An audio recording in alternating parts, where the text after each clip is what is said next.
Boa tarde a todos. Em primeiro lugar, em nome da Tinta da China, eu queria agradecer à Fundação Carlos de Gulbenkian por nos receber na apresentação oficial deste livro, A Transformação nos Mídia, devido ao 25 de Abril, do Mário Mesquita. Agradecer a presença de todos, nomeadamente o Presidente Yanes e o Jaime Gama e a doutora Edith Estrela. Desculpem. Eu queria só dizer aqui duas coisas. O Mário Mesquita, eu trabalhei com o Mário Mesquita desde 2010. Fizemos vários livros. O primeiro chamava-se mesmo Oposição ao Salazarismo na Ilha de São Miguel. Depois fizemos o Estranho Dever do Ceticismo, na construção, o Mário Soares na construção da democracia e, por fim, enquanto ainda era vivo, a Tinta da China teve o prazer de publicar Liberdade por Princípio, que é um livro onde dezenas de personalidades escrevem sobre o papel de Mário Mesquita enquanto jornalista, enquanto homem, enquanto político. Eu gostava muito de agradecer aos organizadores deste livro, ao Pedro Marques Gomes e à Cláudia Henriques. O Pedro fez uma introdução que me parece muito adequada ao livro e a Cláudia, a nota biográfica também bastante emotiva. Este é o primeiro livro do Mário Mesquita a ser publicado a título póstumo, haverá outros. Porque ele tem muita coisa, felizmente ainda nos deixa muita coisa. Mas, de facto, nos 50 anos do 25 de Abril, poder publicar um livro de Mário Mesquita é uma grande honra para mim, enquanto editora. Quem organizou, a responsável pela organização desta sessão foi a filha, Ana Mesquita, com a mãe,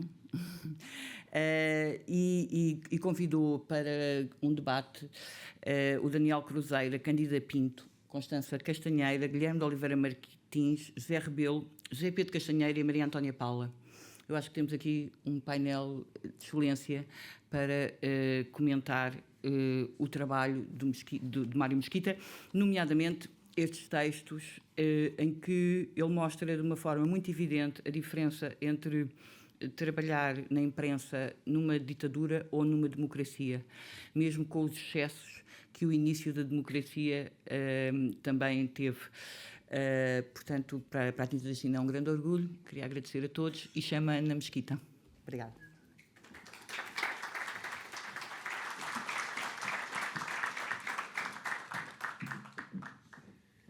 Muito boa tarde.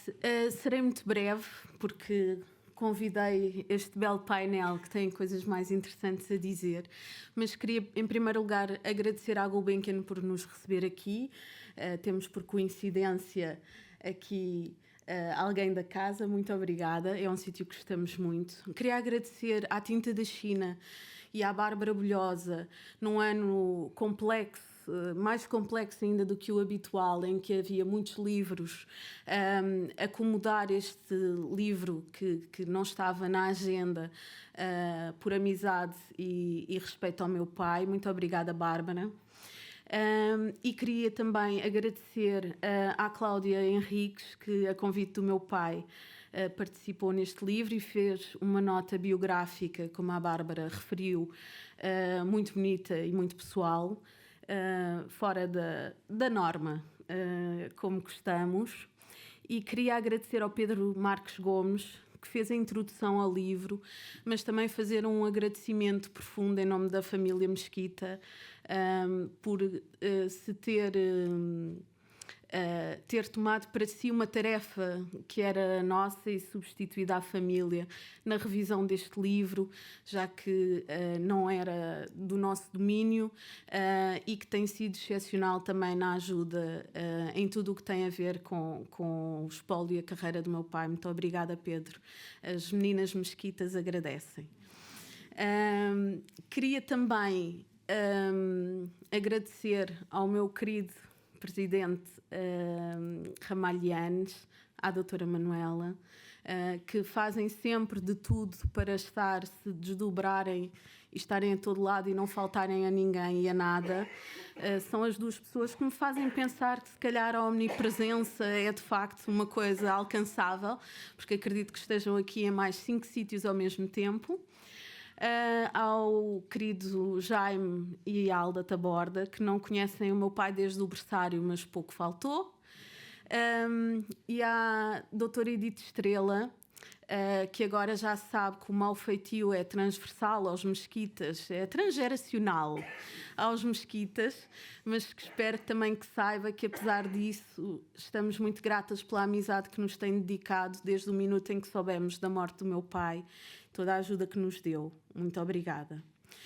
Quando a Tinta da China me colocou a questão do protocolo, eu disse logo, estava a falar com um amigo acerca de uma pessoa e ele disse, mas esse vai por amizade, não pelo cargo. E eu olhei e disse assim, pois, bom, esse é o problema, não é? E, portanto, peço desculpa se não nomeei alguém aqui e por não nomear todos, mas é isso mesmo, não é? Quem está aqui hoje tem os seus cargos, tem o seu currículo e as suas especialidades, mas se em vida estariam aqui por amizade ao meu pai, hoje certamente não há dúvida que estão por amizade ao meu pai. Portanto, o agradecimento é a todos. Queria também fazer aqui 2 agradecimentos, um ao presidente do Sindicato dos Jornalistas, Luís Simões, dado o tema é relevante. Não vou nomear os jornalistas, senão não sai daqui.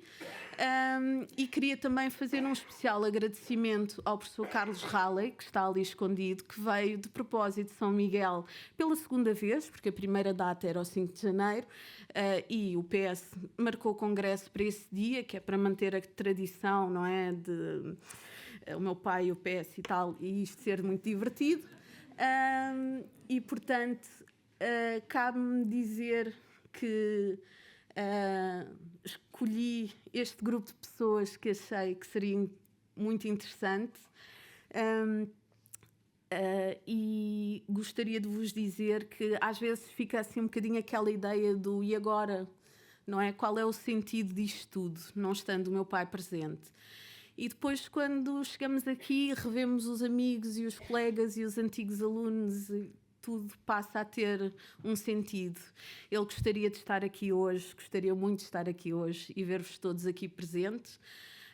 Sendo uma cética, claro, não deixe de ter um lado que pensa que, quem sabe, ele poderá estar a ver. E por isso, em nome da família Mesquita, muito obrigada por estarem cá todos. E vou passar a palavra ao Daniel Cruzeiro, que dispensa apresentações, portanto farei as apresentações pessoais, que foi aluno do meu pai, era um menino, e eu muito ouvia falar do casamento do Daniel. Não fui, mas é memorável, porque eu já não aguentava a história.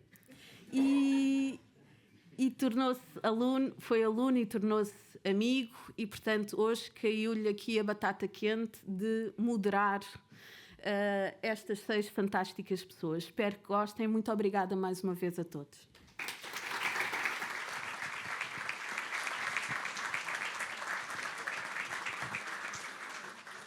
Ora, muito boa tarde, espero que me estejam a ouvir. Sejam todos bem-vindos a esta conversa-debate a partir do livro de Mário Mesquita, 25 de Abril, a transformação nos média, com prefácio de Pedro Marques Gomes, nota biográfica da Cláudia Henriques, edição Tinta da China, um livro que entra diretamente para o cânon do ensino do jornalismo em Portugal e uma oportunidade soberana que temos para discutir o jornalismo, evocarmos Mário Mesquita e o 25 de Abril, o que é o mesmo que dizer evocarmos a democracia, a liberdade e a cidadania.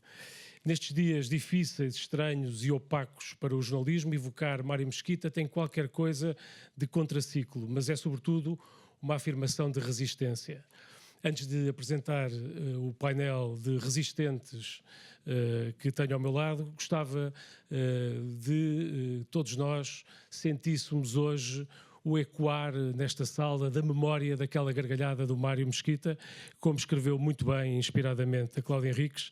Aquela gargalhada era uma figura de substituição do próprio Mário. E que faz muita falta a cada um de nós e ao jornalismo também em Portugal. Gostava também de agradecer à Fundação Carlos Gulbenkian por tão bem nos acolher, à Tinta da China pela oportuna publicação deste livro e, claro, à família de Mário Mesquita, nas pessoas da Clotilde Mesquita e da Ana Medina Mesquita, a quem agradeço o convite para estar aqui em tão ilustre companhia, mas agradeço sobretudo por terem esta luta contra o esquecimento e de serem continuadoras de um legado muito importante que é do Mário Mesquita. Passo, portanto, a apresentar o painel, penalizando-me desde já por ter que fazer intervenção jornalista, isto é, editar, sintetizar, porque são currícula ricos e extensos. Começando pela minha ponta esquerda, portanto a vossa direita, temos Guilherme Oliveira Martins, jurista, administrador executivo da Fundação Carlos Gulbenkian, professor catedrático convidado na Universidade de Lusíada de Lisboa e na Universidade Técnica de Lisboa, foi ministro da Educação, das Finanças e da Presidência, foi secretário de Estado da Administração Educativa, presidente do Tribunal de Contas, presidiu às sedes, ao Centro Nacional de Cultura, entre muitos outros organismos públicos e privados, tem diversificado a obra publicada na área das finanças, direito, política, designadamente no contexto europeu, foi agraciado com títulos honoríficos em Portugal, Espanha, França, Brasil, Polónia. A seguir temos a Constança Castanheira, que é jornalista, aluna de Mário Mesquita, é o mais recente membro desta grande comunidade de ex-alunos tocados pelo mestre, autora de uma tese de mestrado intitulada Mário Mesquita, a importância da palavra, jornalismo e censura no final da ditadura, apresentada e defendida na Escola Superior de Comunicação Social. Como os currículos são vastos, eu tenho que me munir de água de vez em quando, espero que compreendam, e passo já ao debate. A seguir temos uma pioneira, Maria Antónia Paula, uma pioneira no jornalismo, foi a primeira mulher a integrar a redação do século, esteve no grupo das primeiras mulheres a serem admitidas no Diário Popular, primeira mulher a presidir a Caixa de Previdência dos Jornalistas, uma das primeiras mulheres inscritas no Sindicato de Jornalistas, primeira jornalista a tratar o tema do aborto na televisão, com a reportagem O Aborto Não é um Crime, ativista pela igualdade de género, figura emblemática do feminismo em Portugal, foi chefe da ação do Século Ilustrado, da Revista Máxima, trabalhou ainda na Vida Mundial, ANOP, Capital, A Luta, Diário de Notícias e RTP. Várias das suas reportagens e outros trabalhos jornalísticos foram editadas em livro. Aqui ao meu lado, mesmo junto a mim, tenho José Rebelo, professor emérito do ISCTE, doutorado e agregado em Sociologia, jornalista e correspondente do jornal Le Monde em Portugal no período entre 1974 e 1991, 75 e 1991, trabalhou no jornal República, autor de vasta obra sobre jornalismo e comunicação, organizou com Mário Mesquita o livro O 25 de Abril nos média internacionais, coordenou diversos projetos de investigação e estudos sobre jornalismo, com destaque para Ser Jornalista em Portugal, o maior levantamento sociológico sobre o perfil do jornalista português. Curiosamente, nasceu a 25 de abril de 1945, tem simbolicamente na sua data de nascimento o fim do Estado Novo e o fim da Segunda Guerra Mundial. A seguir temos a Cândida Pinto, jornalista da RTP, destacou-se como repórter e repórter de guerra, fez a cobertura de praticamente todos os grandes conflitos internacionais dos últimos anos, começou na rádio, primeiro na RDP, depois na TSF, foi fundadora da SIC, diretora da SIC Notícias, diretora adjunta do Jornal Expresso, subdiretora de informação da RTP, distinguida com vários prémios de jornalismo, Prémio Gazeta de Televisão, Prémio AMI, Prémio de Jornalismo de Direitos Humanos da Unesco, Prémio Maria Barroso e, curiosamente, é a primeira jornalista distinguida com o Prémio de Jornalismo Mário Mesquita, atribuído pela Sociedade Portuguesa de Autores. Entre os livros de que é autora, destaca-se a biografia de Senu Abcacis, Senu e a vida privada com Sá Carneiro. A seguir temos um histórico, José Pedro Castanheira, jornalista e grande repórter, referência no jornalismo de investigação em Portugal, Trabalhou no jornal A Luta, nos semanários O Jornal e Expresso, foi presidente do Sindicato de Jornalistas, recebeu os principais prémios de jornalismo em Portugal, alguns dos quais mais do que uma vez, como o Prémio Gazeta, o Prémio Nacional de Reportagem do Clube de Jornalistas, o Prémio de Reportagem do Clube Português de Imprensa, autor de diversos livros com destaque para a monumental biografia de Jorge Sampaio, para Os Anos Loucos do Preco, um retrato do pós-25 de Abril coassinado com Adelino Gomes, ou ainda Quem Mandou Matar Amílcar Cabral, traduzido em vários países, ou A Filha Rebelde, a fantástica história de Ana e Silva Paz da Revolução Cubana, escrita com Valdemar Cruz. Venceu ainda o Grande Prémio de Literatura de Viagens Maria Ondina Braga, com Volta aos Açores em 15 dias, diário de bordo de uma viagem para não esquecer. Ufa! Começo com Quem Joga em Casa, com Guilherme Oliveira Martins, que num belo texto escreveu a quando do seu desaparecimento, disse que Mário Mesquita foi mais do que um jornalista e que gosta de o recordar como cidadão dos melhores do nosso tempo. Foi esse Mário Mesquita que reencontrou nas páginas desse livro o cidadão, que é uma síntese entre o jornalista, o historiador e o político? Foi. Começo por felicitar a edição, porque nos dá a primeira página do República com os tipos saídos justamente com a nota de que este número não foi visado pela censura. O Mário é um exemplo. É um exemplo, um amigo, e essa noção de cidadania para mim é absolutamente fundamental. Ele nunca deixou de ser um cidadão ativo, nunca deixou de ser um participante, nunca deixou de dizer o que pensava. E esta questão hoje é extraordinariamente importante, tendo em conta a própria noção e a relação entre o jornalista e a verdade. Não é a verdade metafísica, não é a verdade teórica, não. É a verdade dos factos.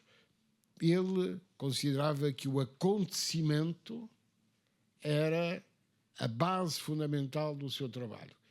E para isso era necessário ser fiel relativamente àquilo que tinha acontecido. Infelizmente, nós sabemos que a história está feita de muitos exemplos diferentes e hoje, muitas vezes, esquece que essa relação com a verdade é absolutamente fundamental. A verdade e a liberdade. Muito bem. Eu, antes de entrar aqui para este palco, estava a falar justamente com o José Rebelo e pegando na ideia de verdade, que muitas vezes no jornalismo a verdade tem várias interpretações. E foi uma lição de pluralismo e de respeito pela verdade também, dado as várias posições que têm, ou que tiveram. O Mário Mesquita e o José Rebelo têm uma posição diferente, ou tiveram uma posição diferente durante o caso República, e fizeram um livro em conjunto, discutiram,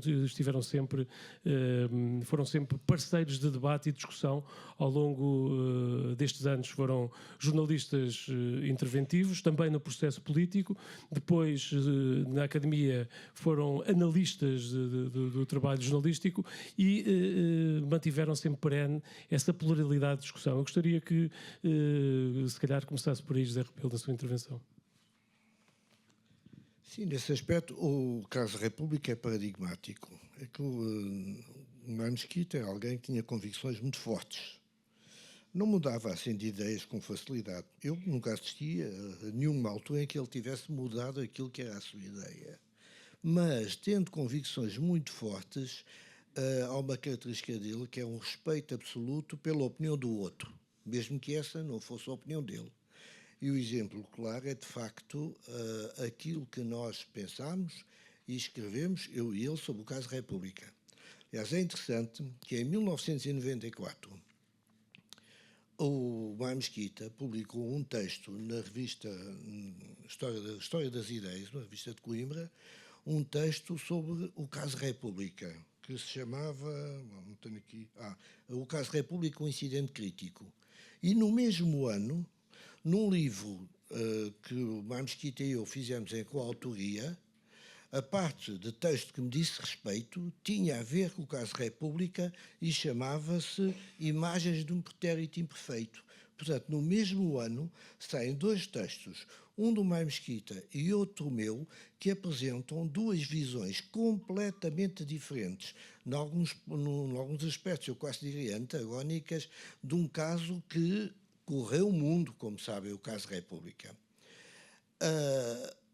Não vou agora aqui alongar-me nos detalhes, mas em grande medida o Mário Mesquita seguiu na análise que ele fez do caso República aquilo que era a posição mais corrente dentro do próprio Partido Socialista, que se tratava de uma tentativa do PC para calar uma voz incómoda, tentativa essa que não seria mais, segundo esta posição, que uma etapa visando a conquista do poder. E esta não foi de maneira nenhuma a posição do Le Monde, e, portanto, também não foi a minha. Bom, eu digo que também não foi a minha porque houve uma dúzia de pessoas do Le Monde que escreveram sobre o caso República, com matizes, mas no essencial houve um acordo em torno daquilo que foi escrito por diversas pessoas, que consistia, primeiro, em recusar essa tese do caso República como estando enquadrada numa estratégia do Partido Comunista Português com vista à conquista do poder. Segundo ponto, em recusar uma amálgama muito frequente entre comunismo, esquerdismo e gonçalvismo, que são coisas, do ponto de vista do Le Monde, completamente distintas, que não podiam meter-se dentro do mesmo saco.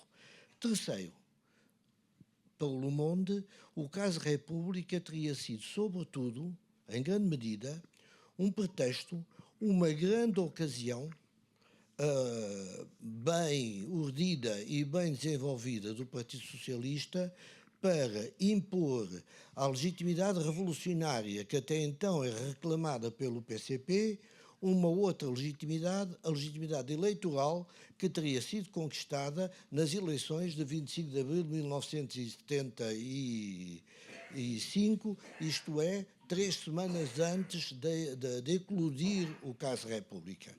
E porquê uma tentativa, porquê escolher o caso República? Se eu fizer também uma síntese assim muito rápida dos textos que o Monde publicou a este respeito, eu diria que havia 2 ou 3 razões fundamentais. Primeiro, porque era um caso relativamente ao qual o PCP não podia responder. E não podia responder porque dizer que o PS estava de acordo seria, digamos, contra a natura, não faria sentido. Dizer que o PS, que não tinha nada a ver com aquilo que se passava na República, era um bocado complicado para o próprio PCP, porque automaticamente o poderia pôr em oposição ao chamado poder popular, com o qual o PC, digamos, lidava com alguma dificuldade e procurando, sobretudo, evitar qualquer tipo de afrontamento. Portanto, silêncio do PC e, por outro lado, impotência dos próprios militares para resolverem este problema, tendo em conta, nomeadamente, as próprias contradições que existiam dentro da estrutura militar, dentro do aparelho militar. Não esqueçamos que, por exemplo, na noite do dia 19 de maio, que é a noite em que rebenta o caso República, o Ministro da Comunicação Social, o Comandante Correia Jesuíno, de quem eu depois me tornei muito amigo, porque ele foi meu colega, que eu muito estimo no Isqueté, o Comandante Correia Jesuíno, então Ministro da Comunicação Social, tentou tudo e mais alguma coisa durante aquela noite, até às 6 horas da manhã, e isso eu tenho testemunho dele próprio, tentou tudo e mais alguma coisa para que aquele problema fosse mais ou menos resolvido da melhor forma possível, mas no sentido de os representantes dos detentores da maioria do capital, isto é, Gustavo Sormanho, recuperarem o jornal. Mas durante aquela noite houve uma total impossibilidade de se chegar a um acordo, porque Gustavo Sormanho fazia exigências, a Comissão de Trabalhadores da República fazia exigências e que eram absolutamente impossíveis de conciliar. de tal forma que, a dada altura, e a pedido do Gustavo Sormanho, o Correio Jesuíno mandou selar as instalações da República. Enquanto cá fora, dezenas de milhares de manifestantes, quando tiveram conhecimento do encerramento das instalações da República, começaram a gritar: selar o jornal é entregá-lo ao Cunhal, hein? Quando, no fundo, ele tinha sido selado a pedido expresso do próprio Gustavo Sormanho. E um outro exemplo que nós podemos dar é que, já em junho, creio que em junho, o Vasconcelos, então primeiro-ministro, conseguiu fazer aprovar no Conselho de Ministros uma proposta de, digamos, devolver a República aos seus proprietários. Essa proposta foi aprovada. Otelo não alinhou com a proposta, a República foi aberta e foi automaticamente invadida por representantes, digamos, do que chamavam-se na altura a esquerda revolucionária.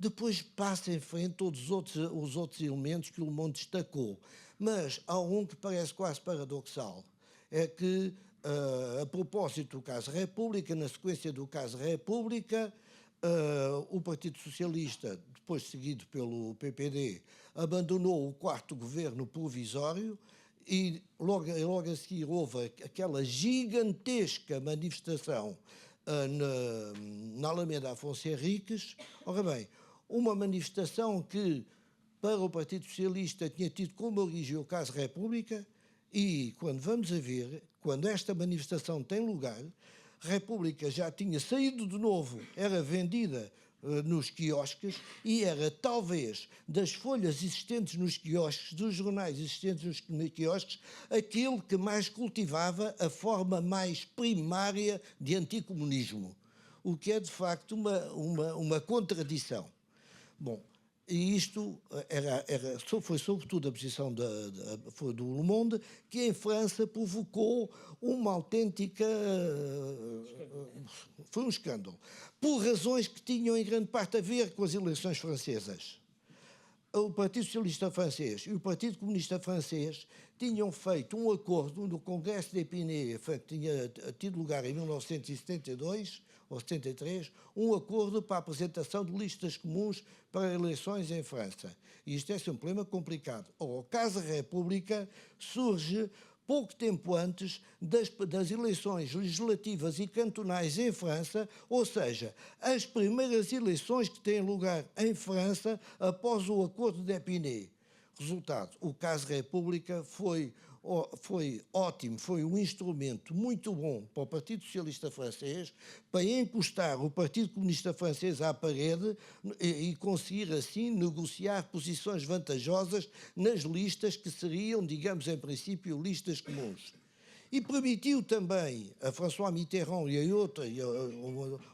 um grupo maioritário do Partido Socialista francês de encostar à parede aquilo que era considerado a ala esquerda do partido, o CRS, cujos principais dirigentes, como Jean-Pierre Chevènement e o Didier Montchalin, acusavam o Partido Socialista francês de ter, digamos, uma vocação liberal que eles contestavam. Bom, e, portanto, associaram a posição do Partido Socialista francês ao Partido Socialista português, o que veio ainda acelerar mais esta contestação que se verificou em França e este debate que envolveu figuras como o Edgar Morin, como o Raymond Aron, como o Jean Daniel, como outros intelectuais franceses, porque houve um editorial no Le Monde, isso foi, eu termino por aí, mas que foi assim a gota d'água, um editorial do Le Monde, assinado por Jacques Fauvet, o diretor do Le Monde,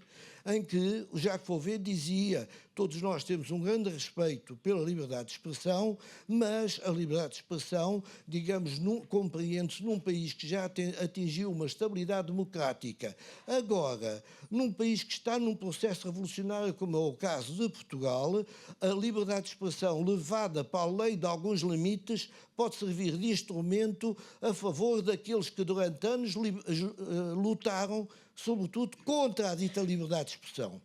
Portanto, isto foi a posição do Le Monde, que era obviamente contrária à posição do Mário Mesquita, e realço aquilo que o nosso moderador destacou. Isso não impediu a nossa grande amizade, que durou desde sempre, e o facto de termos trabalhado juntos na universidade, termos escrito textos juntos, publicado um livro juntos, participado em colóquios ou organizados por mim ou organizados por ele, que ele era sempre o convidado por excelência. Portanto, era um dos meus grandes amigos. Eu só gostaria de ter prova agora que que me sentia tanto amigo meu, como eu me senti sempre amigo dele. Muito bem.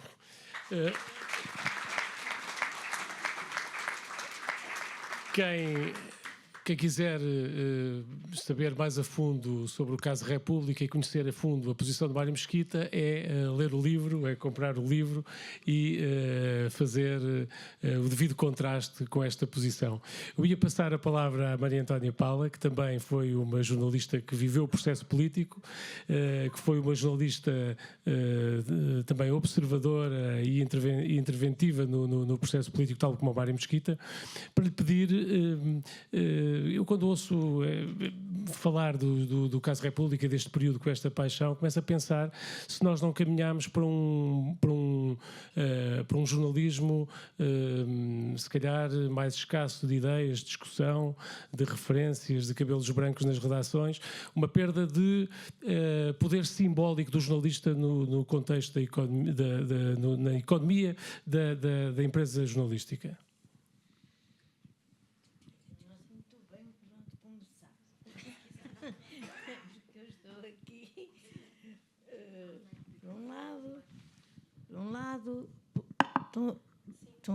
É preciso? Eu estou aqui por uma razão primordial, que é ter sido muito amiga do Mário Mesquita e de ele me ter retribuído sempre a sua amizade, que não era... O Mário Mesquita era uma pessoa aparentemente muito formal e muito sisuda, mas quando se encontrava entre amigos e sobretudo, quando começavam a surgir as críticas às muitas coisas extravagantes que aconteceram, sobretudo naquele período, perto e durante o PREC e aquelas coisas, o Mário Mesquita abria-se e tinha imensa graça, porque ele era de uma ironia e realmente inexcedível, porque se sentia seguro. Eu acho que havia no Mário uma necessidade de se sentir, sendo uma pessoa tão extraordinária, tão culta, tão tudo isso, ele sentia a necessidade do afeto das pessoas para se sentir em segurança. E então era ele. E ele era divertidíssimo. Eu privei com o Mário Mesquita em jantares em casa de amigos, especialmente da Maria do Carmo Figueiredo, que era de facto muito nossa amiga e continua, felizmente. Privei com ele de tal modo que eu acho que a primeira conversa que eu tive com ele foi para lhe pedir um conselho, e ele era muito mais novo do que eu. Eu estava realmente muito... as coisas no século não iam bem. Eu devo dizer que eu nunca fiz parte, nem nenhuma mulher fez parte da redação do jornal O Século. Eu, quando fui para o Século, fui através de um grande amigo meu, que tinha sido meu colega no Liceu Francês no 6º ano, e disse: Henrique, arranja-me lá um lugar.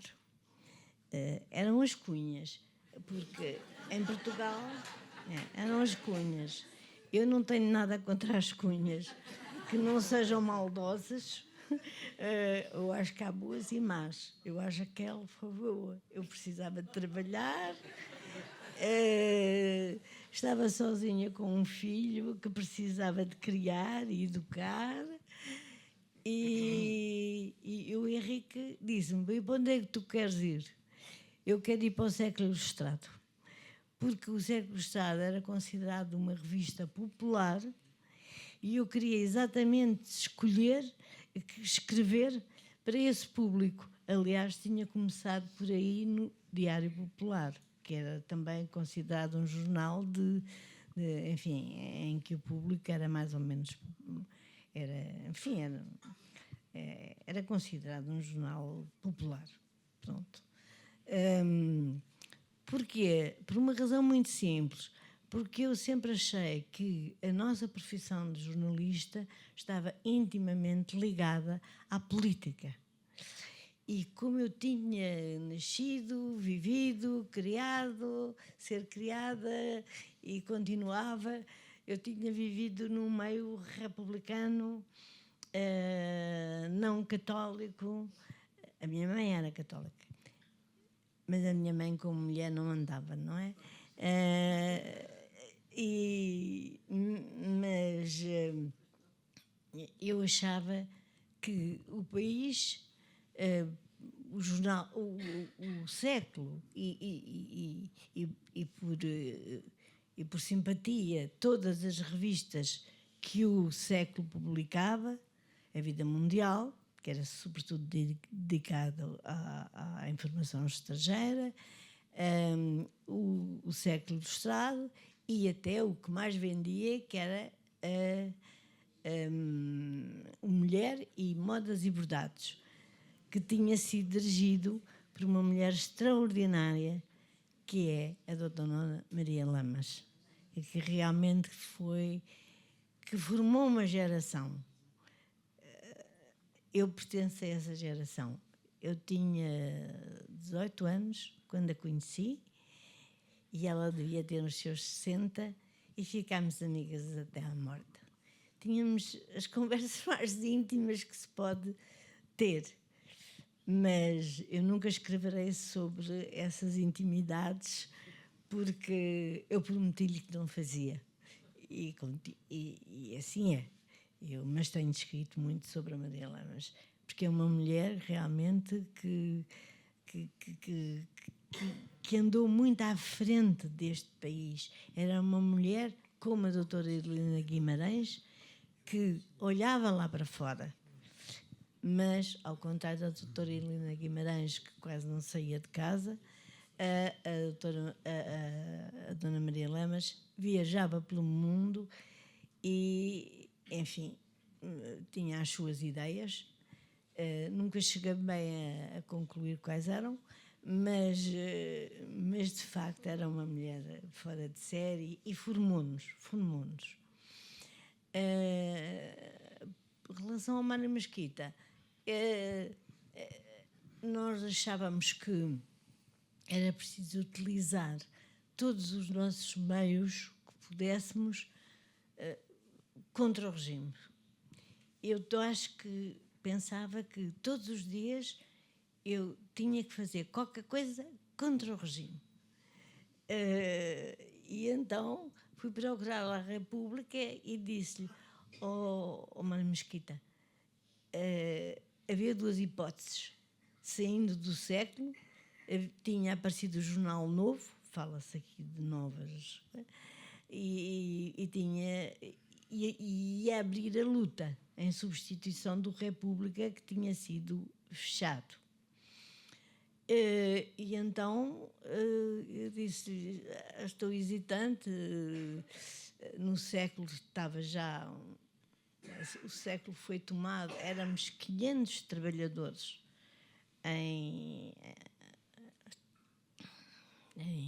antes do 25 de Abril. Passado pouco tempo já éramos 800. O jornal estava falido. Antes, mais falido ficou depois. Mas eu acho que realmente a extrema-esquerda e, sobretudo, o Partido Comunista estavam interessados em que eles seguiam aquela ideia deles, que era quanto pior, melhor. E começavam já a pensar em fazer um jornal para eles. E para isso era preciso acabar no século, que era difícil, porque o século, apesar de tudo, e do estado de miséria a que tinha chegado, o século era o jornal da maior circulação em Portugal. Queria isto dizer que não era só o jornal diário, porque eles não consideravam só o jornal diário. Era o jornal que tinha várias publicações. O Século Estado, a Vida Mundial, o Cinéfilo e uma das Liberdades. E havia uma para crianças que era o Pim Pam Pum, mas que nessa altura já não se estava a publicar. Bom, o Mário Mesquita, acabámos por ir a reuniões das duas e o Mário Mesquita foi para o Jornal Novo. Eu não fui para o Jornal Novo, muito embora parecesse realmente novo, mais novo. Havia uma coisa que eu queria saber, era quem paga, de quem pertence o jornal, quem está por trás disto, e nunca consegui saber. E eu acho que isso é fundamental. E, pelo menos, em relação à luta, eu sabia quem eram as pessoas que estavam na luta. E, sobretudo, eu tinha como é que eu ia dizer, uma estima, um apreço, pelo Dr. Raul Rego. O velhinho com a sua boina, estava em todas. E era uma das pessoas que eu admirava como lutador contra o regime. E aí não hesitei. Não havia maldade por trás do Raul Rego, que de um modo geral me dizia todos os dias: veja bem, resistimos à ditadura e vamos morrer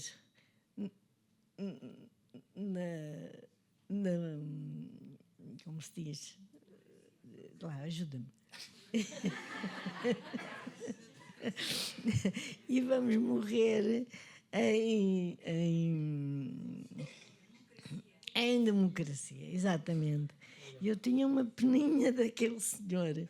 E então não hesitei e lá fomos, eu e a Antónia de Sousa, éramos as duas mulheres que íamos trabalhar no jornal, com as nossas máquinas de escrever, porque não havia, o PS não tinha nem sequer dinheiro para comprar máquinas, e aí fomos acolhidas da maneira que, de um modo geral, o PS tende a olhar para as mulheres. Instalaram-nos na cozinha.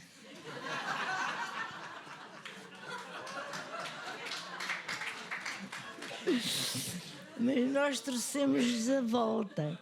Aquilo tinha uma chaminé muito grande e nós, em breve, utilizamos a chaminé como o nosso arquivo.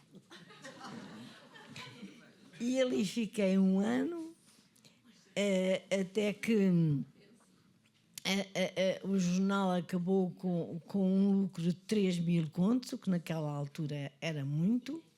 Teve imensa saída e depois resolveram ir fazer o jornal. Saíram do Calhariz, que era o centro da cidade, o centro da revolução, onde as coisas todas aconteciam, que era fundamental naquela época, em que nem sequer existiam telemóveis.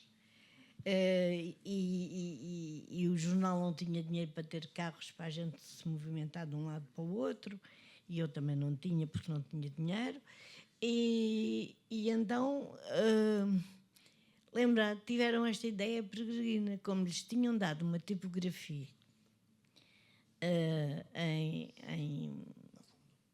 a fundo,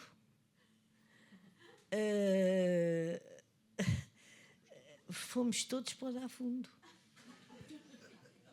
E depois só tínhamos uma ideia na cabeça. Eu tomava 3 transportes para ir do Príncipe Real até o Dá Fundo. De maneira que toda a gente que lá chegou só tinha uma ideia na cabeça. Está bem, fazer o jornal, mas sair bem cedo do jornal a ver se víamos a cidade. Outras coisas aconteciam. Era muito difícil e complicado. E, portanto, passado uns dias, eu...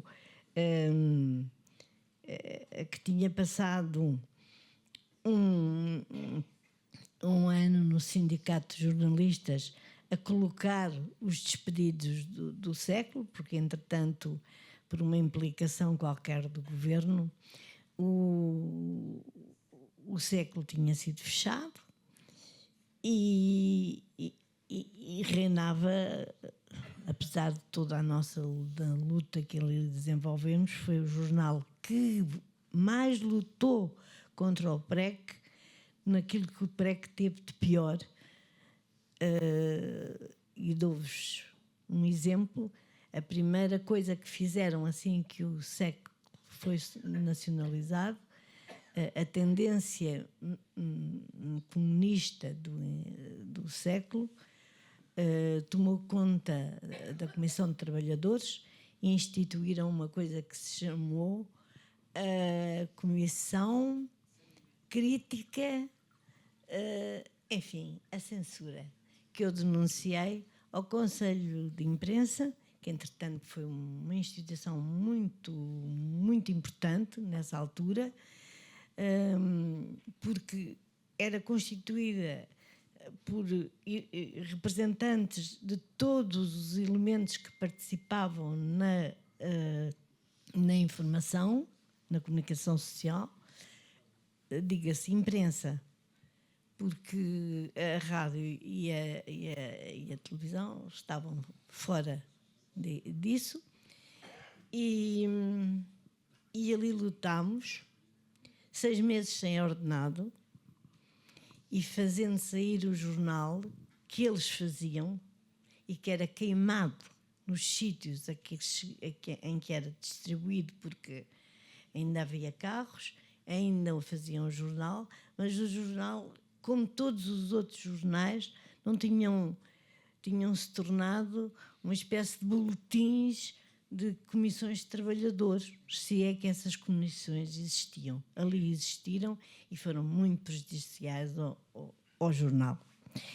E, portanto, o século estava fechado,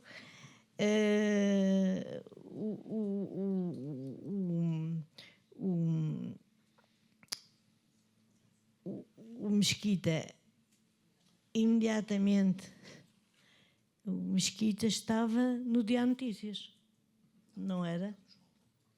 Estava num jornal novo. Eu também fui para o jornal novo, mas era o tal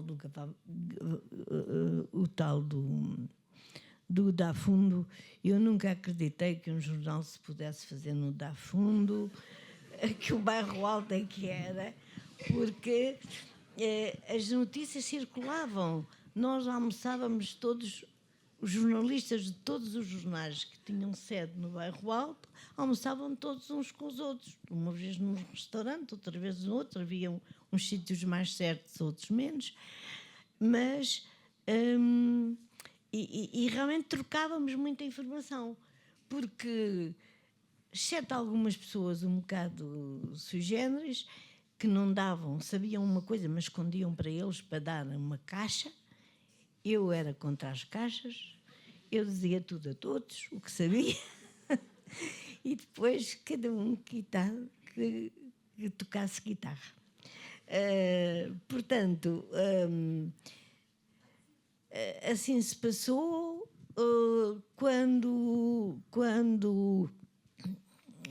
ao cabo de um ano, os jornalistas do século tínhamos conseguido arranjar no sindicato trabalho para todos e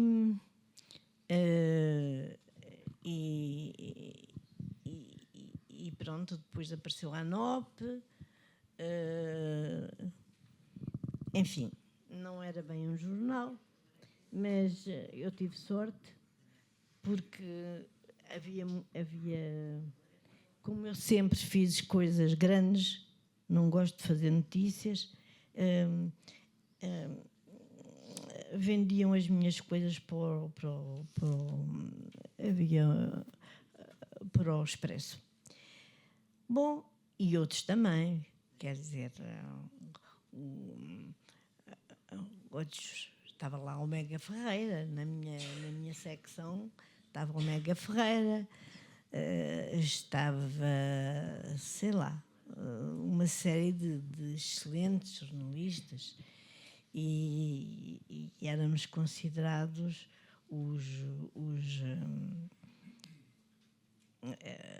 enfim, era a sala dos grandes repórteres. Uma elite do jornalismo, não é? Uma elite. Sim, era uma elite. E foi engraçado, porque havia pessoas, por exemplo, como é que se chama aquele carneiro que tinha vindo da capital? O Fernando Carneiro. Escrevia, porque se não escrevesse, bebia. E ele, então, tinha prometido à mulher, a capital também tinha sido fechada, e portanto, ele escrevia, mandava notícias para a redação, porque ele gostava mais de escrever notícias, mas ninguém queria que ele escrevesse nada. Mas ele dizia que estava muito bem informado, tinha uma boa informação através do Exército, porque ele tinha boas relações com o Exército, e não parava, porque senão bebia. Pronto, eu fazia trabalhava mais para o Expresso, com temas de jornalismo de investigação, ou mandavam-me para fora e também eu voltava a escrever os grandes textos, e havia outros. Maria Antónia, guarde esses tesouros para uma segunda volta, senão não esgote já todos esses tesouros que nós te queremos ouvir e queremos que partilhe connosco para podermos generalizar a conversa. Resumindo, eu resumo aqui porque não quero falar mais, acho eu, porque depois tenho de uma vez aos outros, mas é mais fácil assim. As nossas relações com o Mário Mesquita foram sempre muito boas. Ele entrava sisudo, mas saía risonho, porque ele se divertia muito com as histórias que eu lhe contava, e era uma pessoa extraordinariamente inteligente e culta, que merecia o respeito das pessoas, mas tinha uma certa dificuldade de comunicação, eu acho.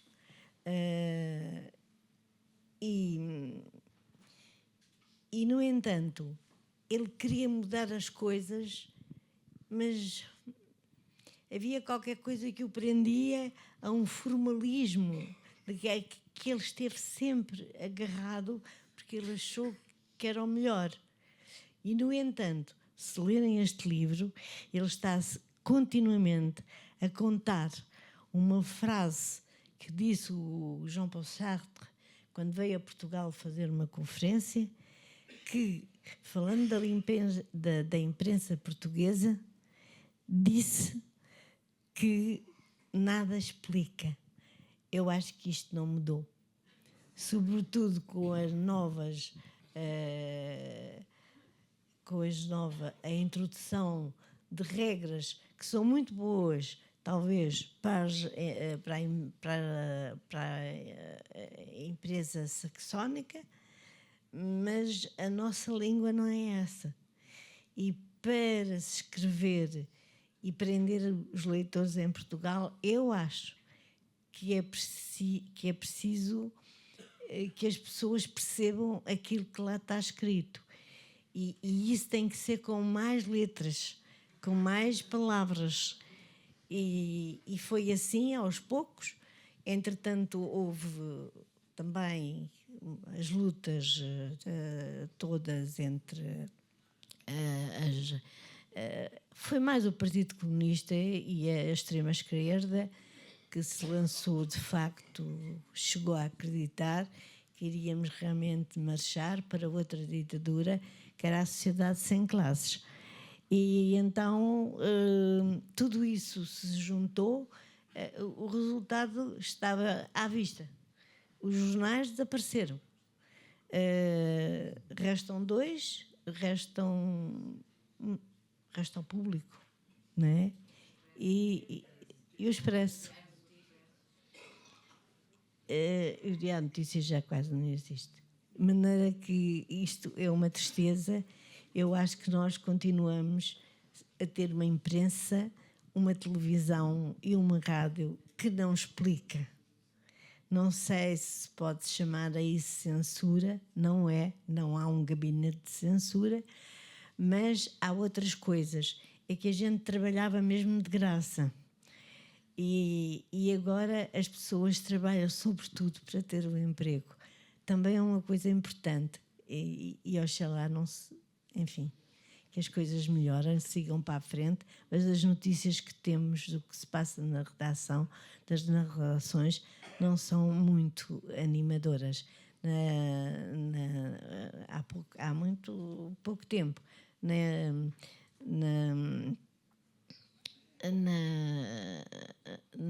Fundação Mário Soares, fez-se um debate em que juntou 3 gerações de mulheres jornalistas e realmente não foram nada animadores as notícias que nós tivemos. E agora sigam os outros. Ok, muito obrigado, Maria. Desculpem o tempo que vos tomei. Não, ora é essa.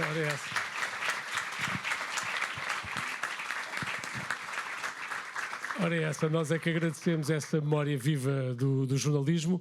Eu propunha agora centrarmos-nos, depois deste panorama mais geral, centrarmos no livro do Mário Mesquita e perguntava ao José Pedro Castanheira, um bocadinho como o José Cardoso Pires questionou, e agora, José, o que fazer deste livro, deste trabalho de Mário Mesquita, por onde é que ele pode evoluir? Isto é um acervo que pode dar lugar a uma investigação mais ampla do jornalismo no pós-25 de Abril, à semelhança do trabalho da história da imprensa do José Manuel Tengarrinha, por exemplo. Temos aqui um acervo para isso.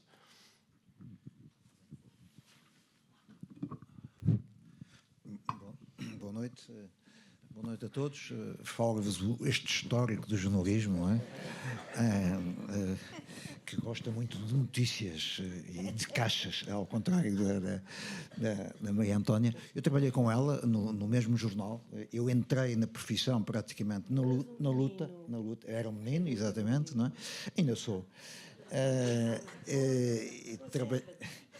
E depois fui dirigido por a Cândida. E aqui à minha esquerda está uma castanheira, mas não tem nada a ver comigo. Não tem nada a ver comigo. Escrevi uma biografia do presidente Jorge Sampaio e pego nessa palavra, biografia, para dizer alguma coisa sobre o Mário Mesquita. Eu conheci o Mário Mesquita, talvez tenha sido de todos aquele que conheceu mais cedo o Mário Mesquita. Foi antes do 25 de Abril. Eu entrei em contacto visual com o Mário Mesquita em 1970, quando eu era estudante de Económicas, ele era estudante de Direito, e ao passar na reitoria da cidade universitária, vi uma bela manhã uma pichagem numa parede junto à reitoria da Universidade de Lisboa, a dizer: libertem Zenha e Gama. Soube 40 anos depois que o autor dessa pichagem chamava-se Mário Mesquita, juntamente com Alberto Arões de Carvalho e José Luís Nunes. Foi o meu primeiro contacto com o Mário Mesquita, porque foi ele que fez aquela pichagem. Imagino que todos vocês sabem o que é uma pichagem, não é?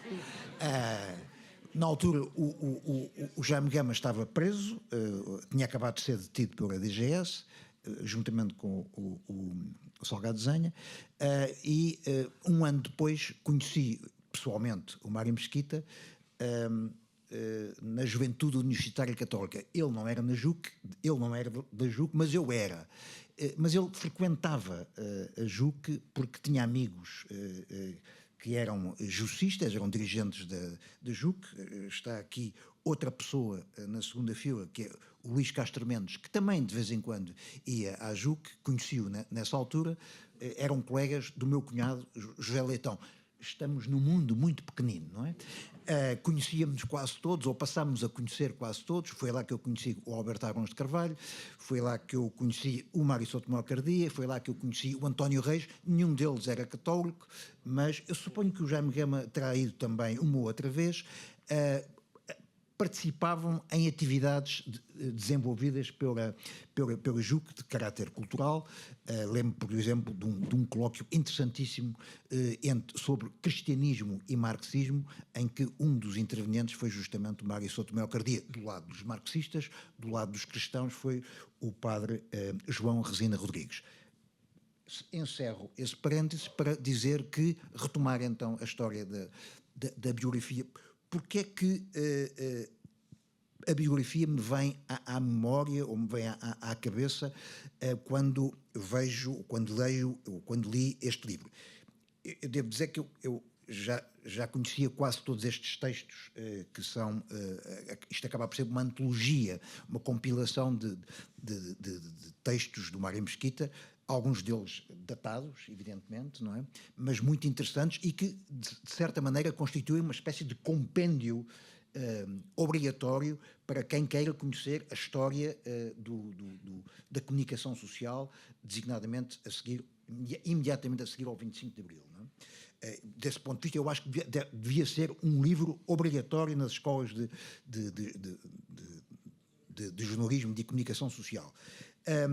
E este livro começa com uma epígrafe absolutamente fantástica, não é? Não sei onde é que o Mário foi descobrir esta citação, de John Steinbeck. É muito pequenina e por isso eu leio-a. O que posso eu dizer acerca do jornalismo? Tem a maior virtude e a maior maldade. Eu revejo-me inteiramente nesta descrição do Steinbeck.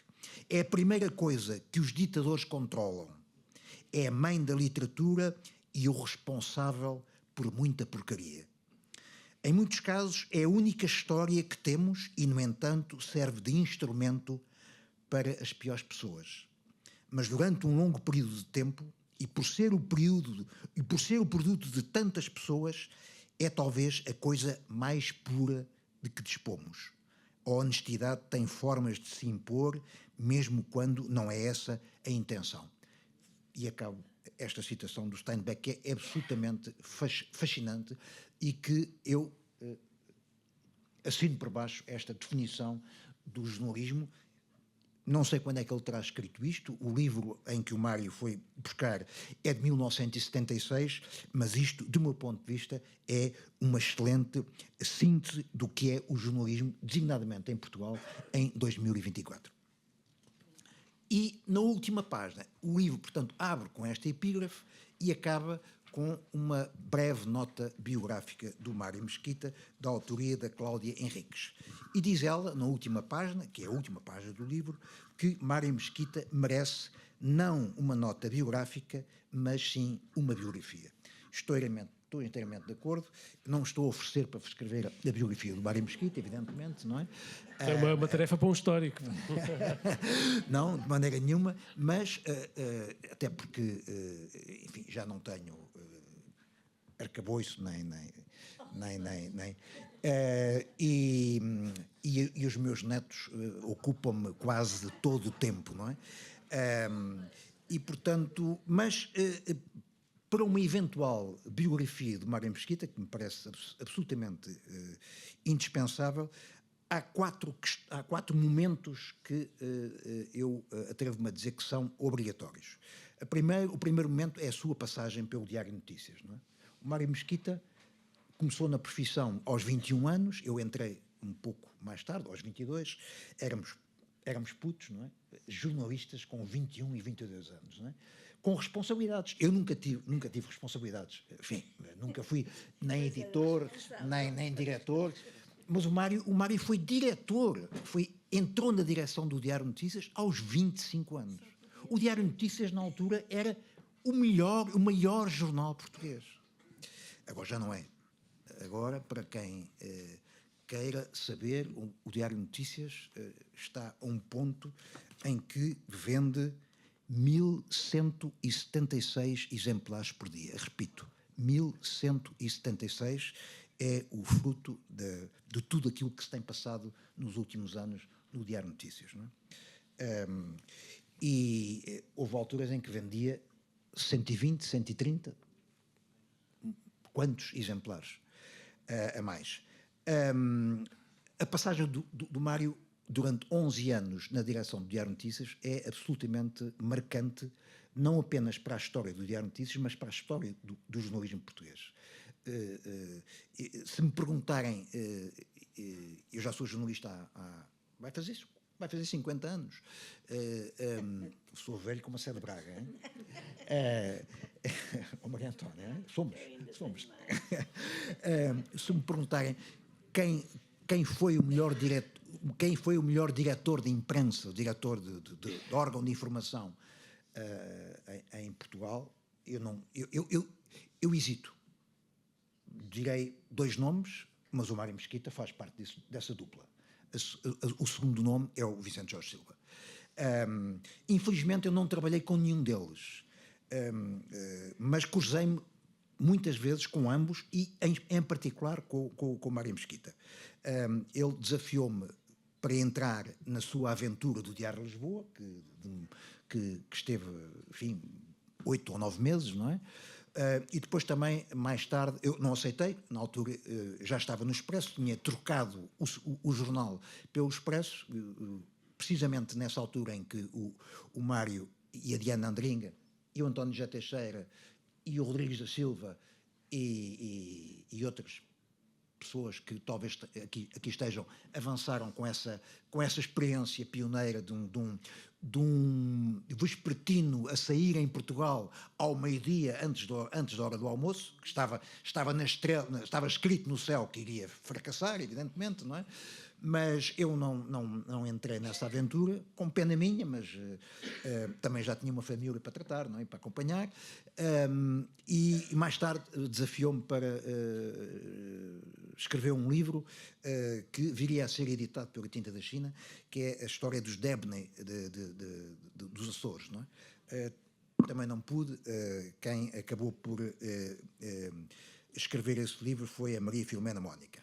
Bom, a direção do Mário Mesquita no Diário de Notícias é absolutamente marcante, ponto obrigatório em qualquer biografia. Segundo momento, a sua vastíssima colaboração na imprensa diária, onde ele escreveu no Diário de Notícias, depois de ser diretor, bem entendido, no Jornal de Notícias e particularmente no Público, o que lhe deu, a sua coluna no Público deu-lhe, eu sei disso porque falámos muitas vezes sobre isso, deu-lhe um particular prazer, um particular gozo profissional. Não é? Ele esteve lá até 2007, de 98 a 2007, tanto quanto sei, era uma colaboração quinzenal. Na altura foi para a administração da FLAD, da Fundação Luso-Americana para o Desenvolvimento, e então recebeu um convite da direção do Público para almoçar. Esse almoço tinha um objetivo, era explicar que, no entender da direção do Público, a sua ida para a administração da FLAD tornava incompatível a sua manutenção como colunista do Público. Ele não percebeu porquê, eu também não percebo francamente porquê, mas foi assim que o Mário deixou de colaborar e de escrever no Público. Mais tarde viria a escrever no JN, no Jornal de Notícias, mas todos nós sabemos que uma coisa é escrever no Público, outra coisa é escrever naturalmente no JN. Enfim, são projetos jornalísticos, são conteúdos jornalísticos muito diferentes. Não é? Terceiro momento de uma biografia, a constar de uma biografia do Mário Mesquita, a sua excelência como professor universitário. foi até meu... Ele tinha mais 2 anos que eu, mas foi meu professor, numa aventura em que eu participei, por convite do José Rebelo, num curso de pós-graduação em jornalismo, concebido para jornalistas como eu, que nunca tiveram formação académica como jornalistas. Eu estudei economia e depois entrei no jornalismo, não acabei o curso, e a Escola Superior de Comunicação Social e o ISCTE, a dada altura, em 2000 ou 99, criaram um curso de pós-graduação para gente, Adelino Gomes, Óscar Mascarenhas, Avelino Rodrigues, Diana Andringa, Alexandre Manuel, eu próprio, e que durante 1 ou 2 anos, o Mário Mesquita fazia parte do corpo docente e, portanto, aí, eu que nunca trabalhei ao lado na redação com o Mário Mesquita, aí estive sentado a ouvir as lições do mestre e devo dizer que foi, dos 10 ou 12 professores que eu tive, foi de longe o melhor professor que eu tive. O Zé Rebelo também não era mau.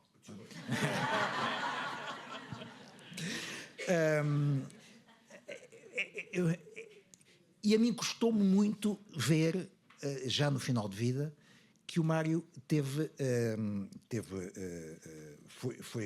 foi honrado com um doutoramento honoris causa por uma escola que foi a Universidade Lusófona do Porto, onde nunca tinha ensinado. Nunca tinha ensinado na Lusófona no Porto e nunca tinha ensinado no Porto. E eu nunca percebi porque é que o Mário Mesquita nunca recebeu um doutoramento pelas suas escolas em Lisboa, e passou por várias, pela escola de Coimbra. Foi ele que fundou a licenciatura em jornalismo na Universidade de Coimbra, e como também não recebeu nenhuma licenciatura pela Universidade dos Açores. Não é? Foi, portanto, uma universidade privada com a qual ele tinha pouco a ver, que lhe deu esse doutoramento, honoris causa. Curiosamente, ele leu, para esse doutoramento escreveu, suponho que chama-se Oração de Sapiência, não é? Um excelente texto, que aliás está editado num pequeno livro, não é? Esse texto do Mário Mesquita viria a ser publicado, um resumo desse texto viria a ser publicado apenas pela edição portuguesa do Le Monde Diplomatique. Não foi tratado, não foi valorizado, minimamente valorizado, pela imprensa portuguesa, designadamente pelos órgãos de informação onde ele escreveu, onde ele trabalhou e até alguns dos quais dirigiu. Finalmente, uma última nota que deve constar numa eventual biografia do Mário Mesquita é a sua lamentável passagem pela ERC, lamentável pelo fim que teve, não é? Ele foi vice-presidente da entidade reguladora de comunicação social. Eu devo dizer que quando ele foi eleito pela Assembleia da República para fazer parte da entidade reguladora, eu pensei para mim próprio, finalmente a ERC vai ter o presidente a que tem direito e a que todos nós gostaríamos de ter. Quando se fizer a história das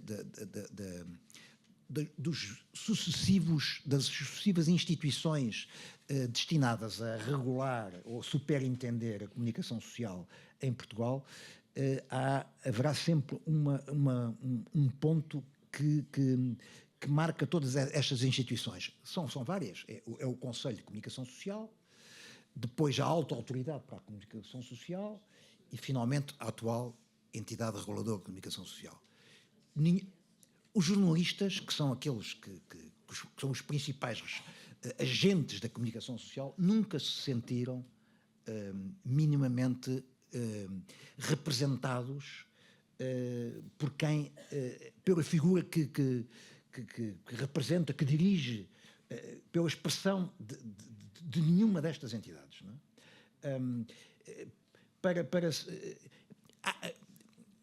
Não se trata aqui de uma reivindicação corporativa de maneira nenhuma, mas para dirigir uma entidade desta ordem é necessário experiência profissional, é necessário perfil adequado, é necessário que a pessoa que presida, que tenha uma reflexão própria e autónoma sobre os problemas da comunicação social e, sobretudo, é necessário que os jornalistas nela se revejam e que reconheçam nessa pessoa, nessa entidade, a autoridade profissional e ética para contribuir para uma absoluta e indispensável regulação dos mídias em Portugal. Isso nunca aconteceu. Infelizmente, o Mário Mesquita não foi para presidente da ERC. Inventaram uma outra pessoa para presidir a ERC, que não tinha de maneira nenhuma nem o perfil nem a experiência para o cargo, e as coisas correram da maneira pior possível que todos nós nos recordamos. E ficava por aqui e espero que alguém que avance para a feitura de uma biografia, material não falta. Eu fui várias vezes à casa do Mário Mesquita, já depois dele ter falecido.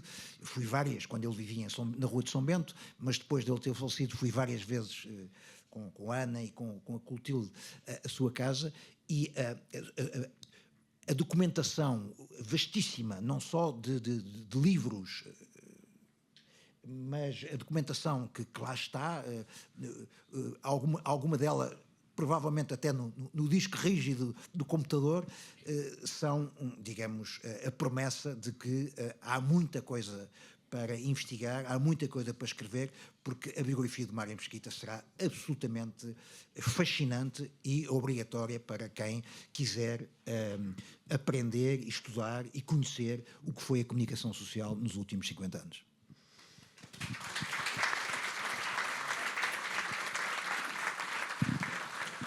Muito obrigado.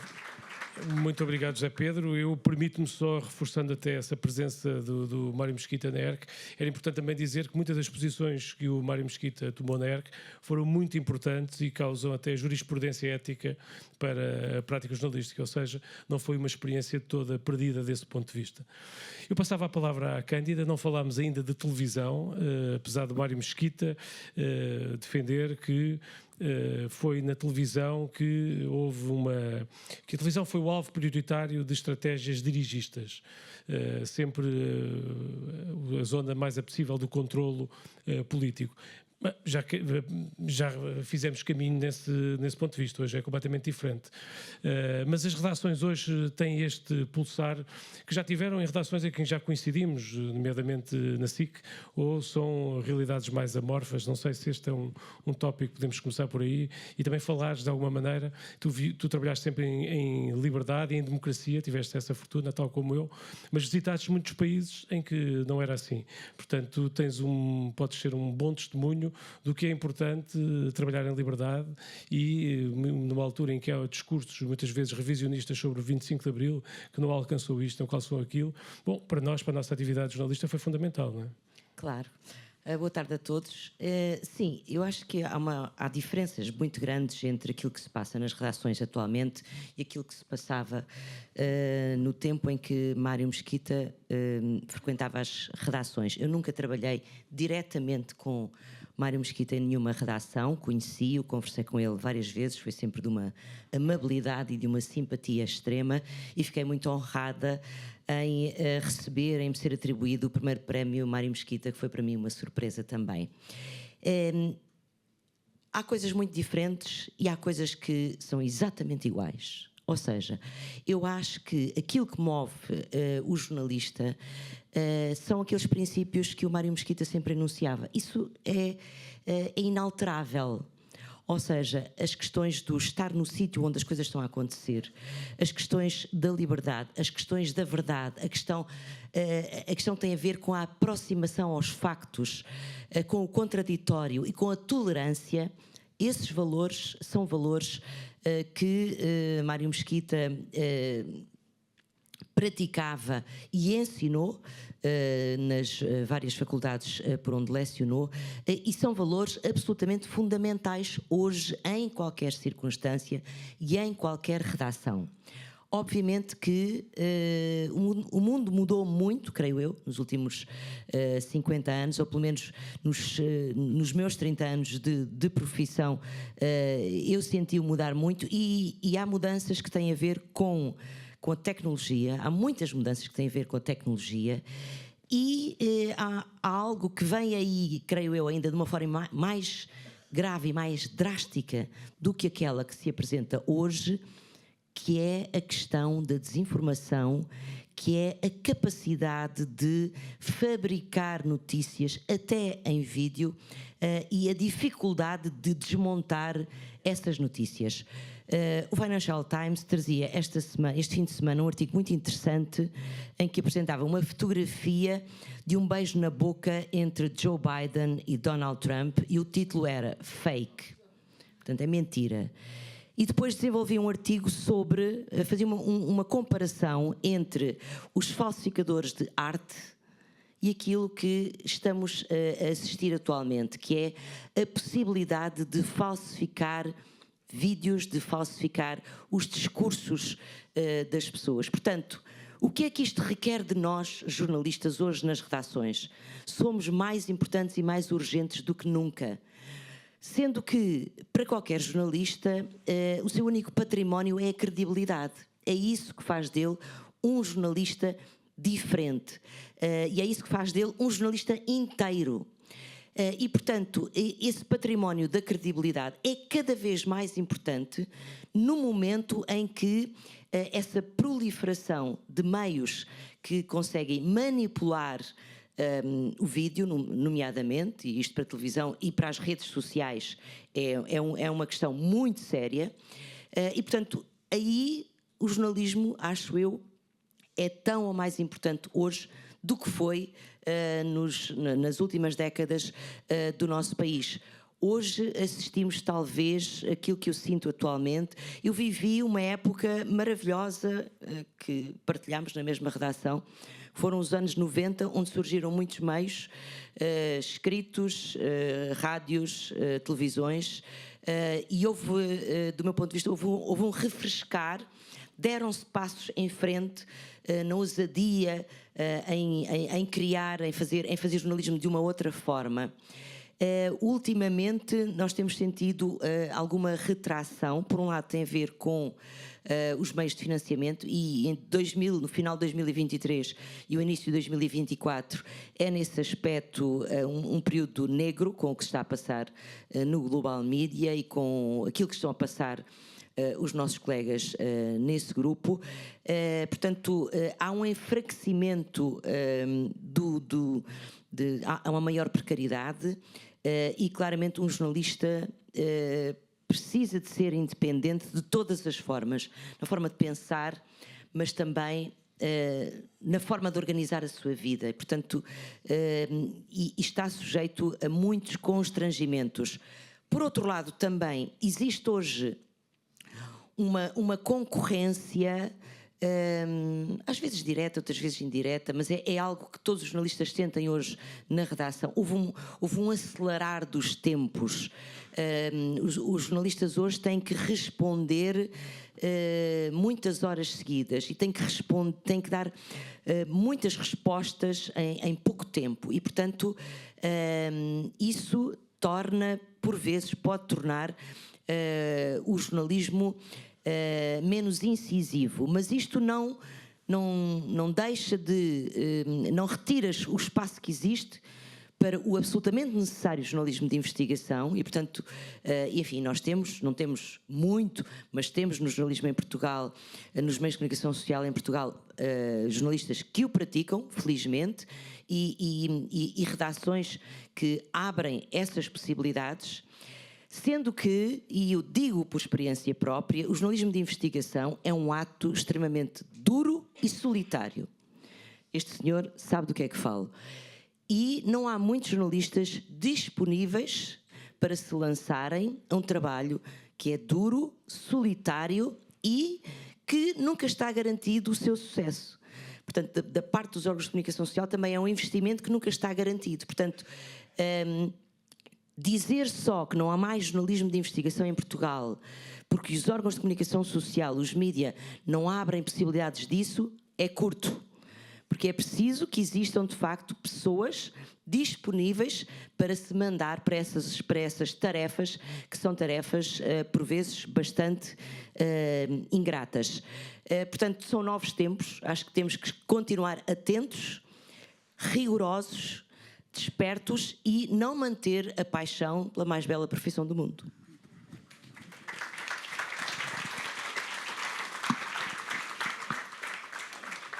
Muito obrigado, Cândida, pelos teus alertas. Serão úteis seguramente para a Constança Castanheira, que está a entrar na profissão. E eu permito-me citar o Pedro Marques Gomes, que diz que este livro é escrito, mas também é visual e é sonoro. Que sons, que imagens e que ideias é que a Constança retirou deste livro, que com certeza é um desenho de um jornalismo que já não existe assim, não é? Primeiro queria dizer boa tarde a todos, agradecer também o convite para estar aqui e queria começar por vos contar, não saindo da pergunta, como é que me tornei amiga do professor Mário Mesquita, sendo que era meu professor. Então há um dia em que eu sou delegada de turma da licenciatura e em que há um dia em que o professor Mário Mesquita diz que vai enviar por e-mail as notas e que estão como o tempo. E eu respondi, espero que o tempo esteja sorridente. Não foi um mail muito bem recebido e recebi um e-mail de volta talvez não muito amável, mas depois recebi um telefonema a dizer que estava bastante surpreendido por eu ter compreendido a ironia e acho que foi assim que nos tornámos amigos. Foi um processo de compreensão mútua e que ficou até à morte do professor Mário Mesquita.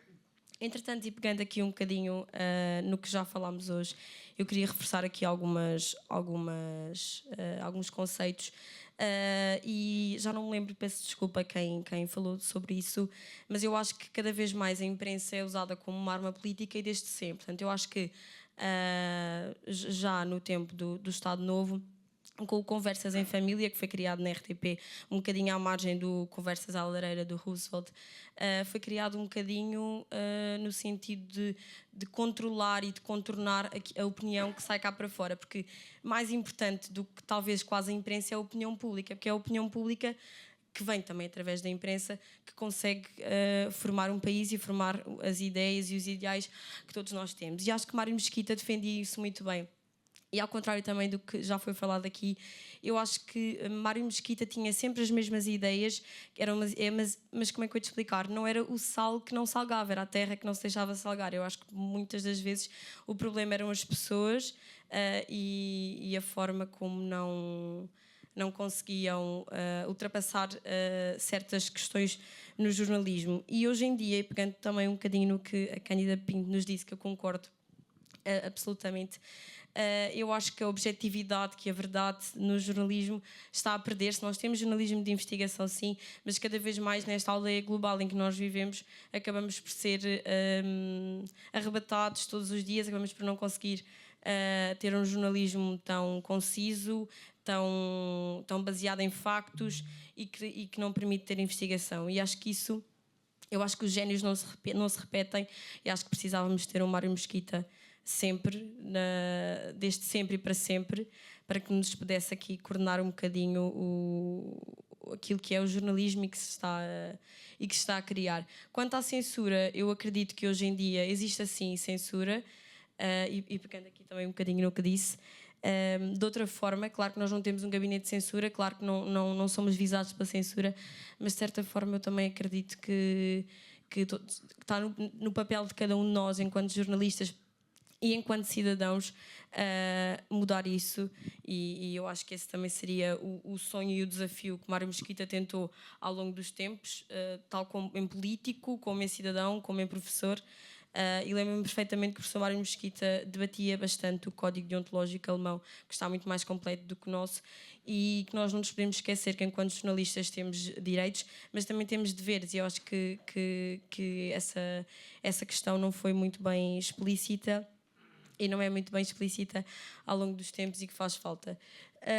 A nível de imagens e de sons, eu acho que o que fica é um pedido, é um conselho, talvez diga assim, para que os tempos não se repitam e para que nós todos consigamos contornar esta censura, contornar que é feita de outra forma e sermos cada vez seres mais informados e não nos deixarmos cair na desinformação, que era um ponto que Mário Mesquita também debatia bastante, como sabem, e lutarmos para que o jornalismo seja cada vez mais à base da verdade. Muito obrigado, Constança.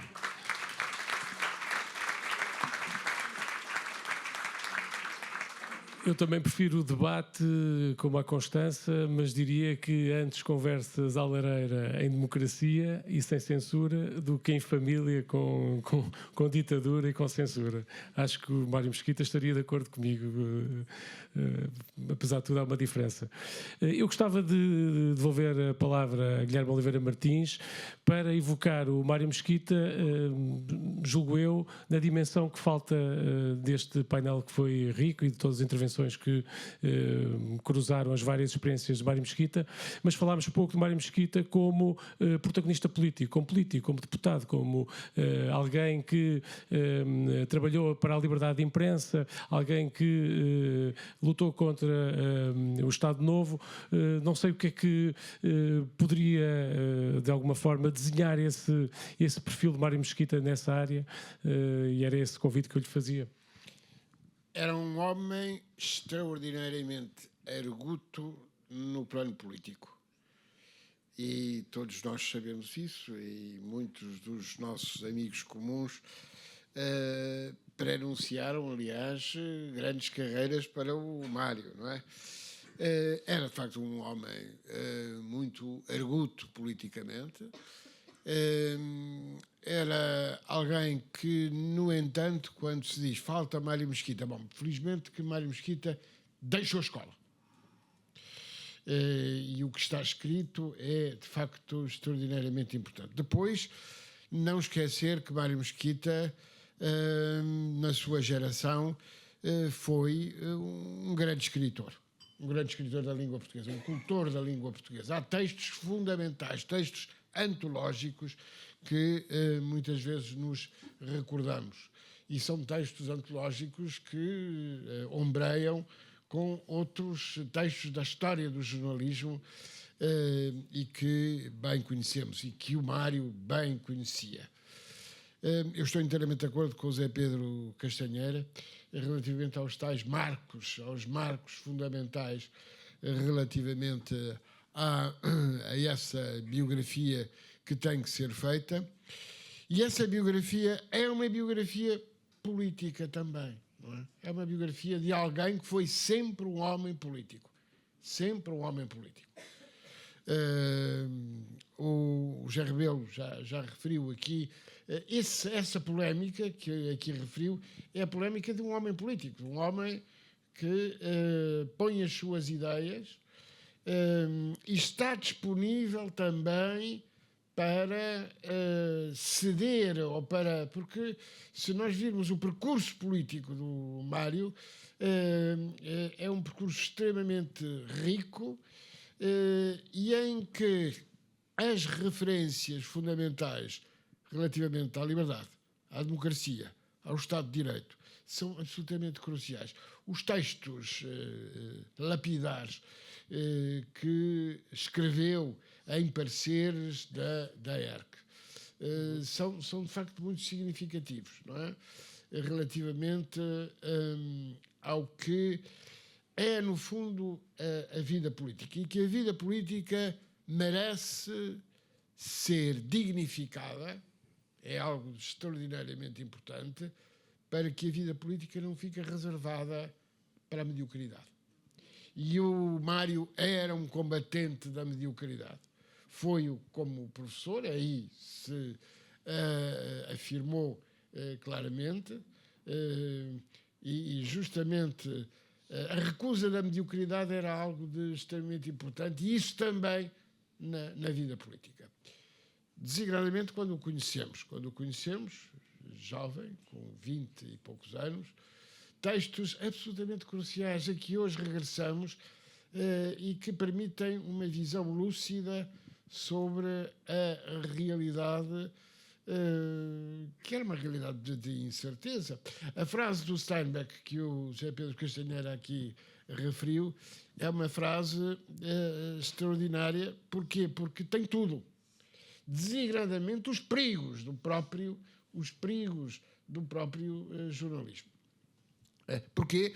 Porque não há, para um homem livre como era o Mário Mesquita, não havia invulnerabilidades. Ele sabia que era, como todos os outros, um homem vulnerável e que as suas opiniões eram opiniões que iam à luta, que iam ao combate.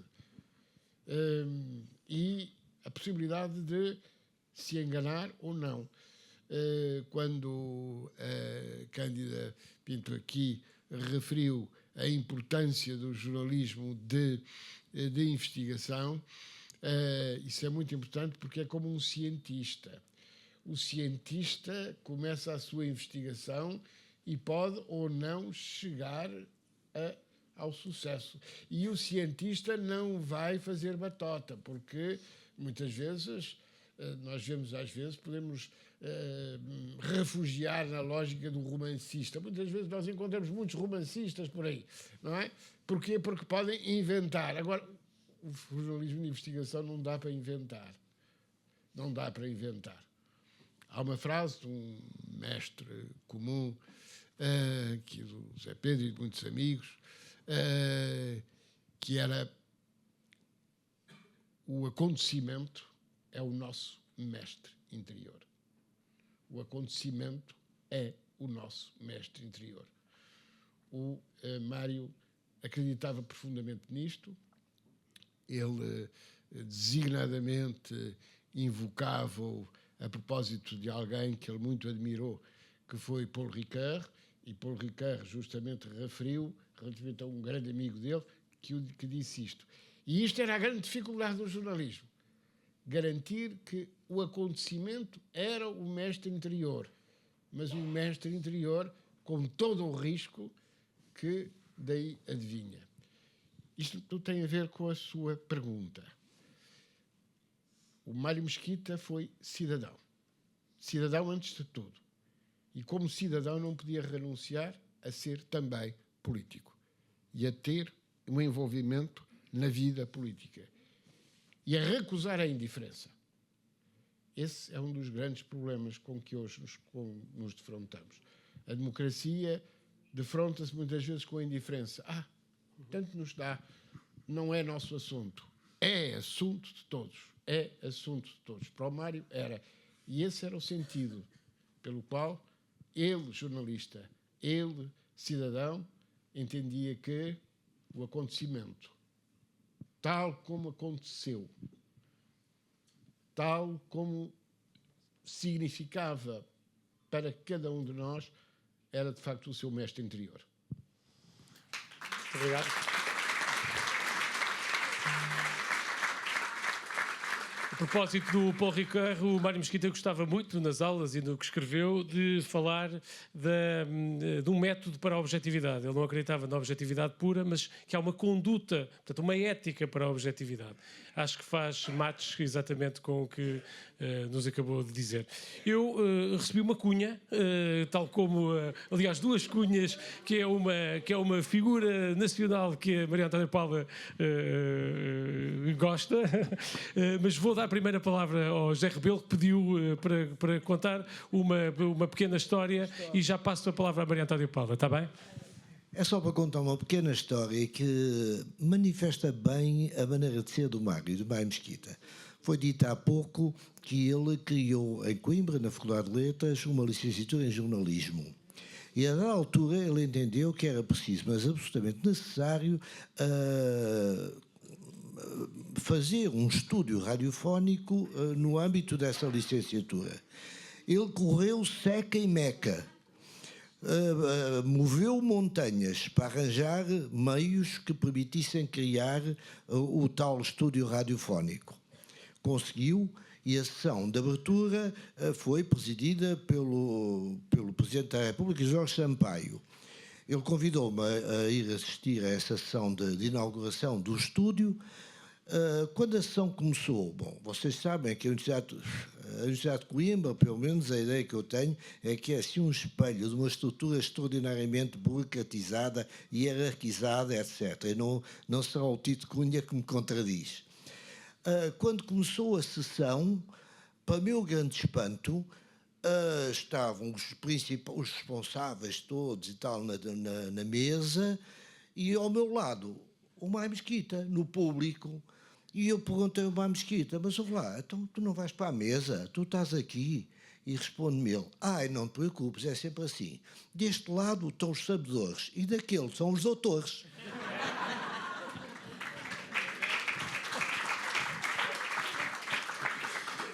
Sim, faltava a ilustração da ironia do Mário Mesquita, às vezes corrosiva. Maria Antónia, então passo-lhe a palavra para uma última intervenção. Nesta altura, a gente fala. Nesta altura da minha vida, que já vou nos 91, a gente tem que aproveitar.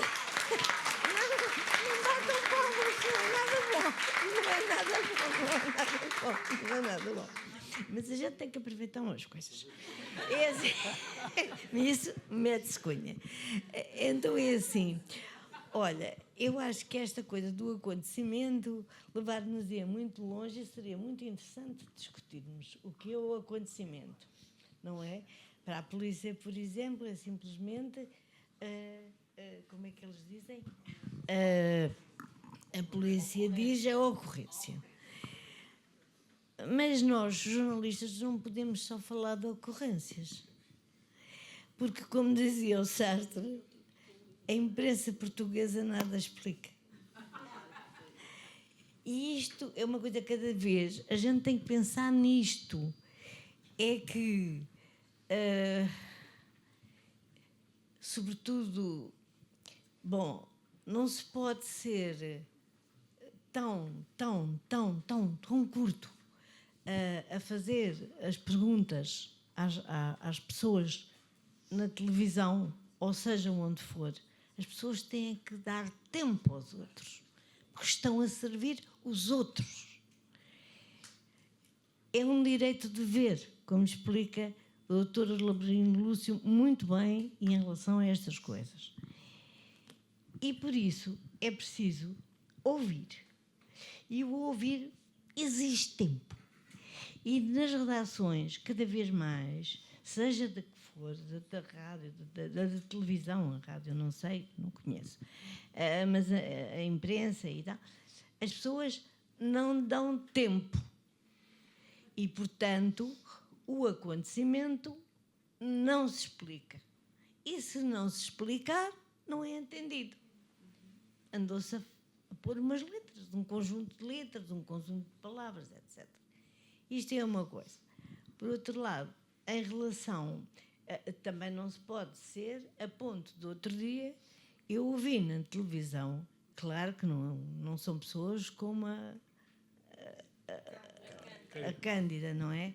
Aliás, em relação à Cândida, eu meto aqui uma chaveta e digo, uma das grandes alegrias que no meio desta desgraça de guerras e não sei quantos acontece, há uma coisa que eu penso que é extraordinário. Em Portugal, pela primeira vez, nós temos comentadoras mulheres que comentam a guerra, que vão para o teatro de guerra.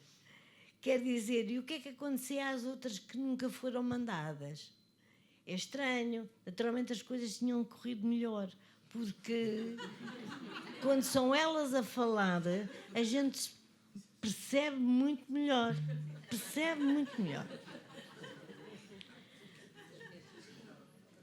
outra coisa é que também não se pode ir para estas coisas sem fazer um trabalho prévio. E o Mário Mesquita mandava muitos alunos para eu lhes dizer como é que se começava a trabalhar nesta área. E eu fazia 2 testes. Um dizia: olha, volte cá quando tiver uma ideia para uma reportagem. Durou vários anos, os anos que ele ensinou. Ninguém teve uma ideia para uma reportagem. E eu acho que é realmente, pronto, é a coisa mais nobre do jornalismo para mim, e muita gente considera assim. Porque dá para entender e perceber e formar as suas próprias opiniões, porque eles é que julgam também. Não somos nós que vamos dizer que é assim. Depois, uma outra coisa que eu gostava de dizer, chamar a atenção, é que, de facto, eu acho que esta biografia é muito boa, é excelente. A pessoa começa a ler e não acaba. Mas o Mário, eu não sei porquê, terá sido, digamos, a sua exigência para as coisas bem feitas, preparadas, tudo era muito cerebralizado, tudo.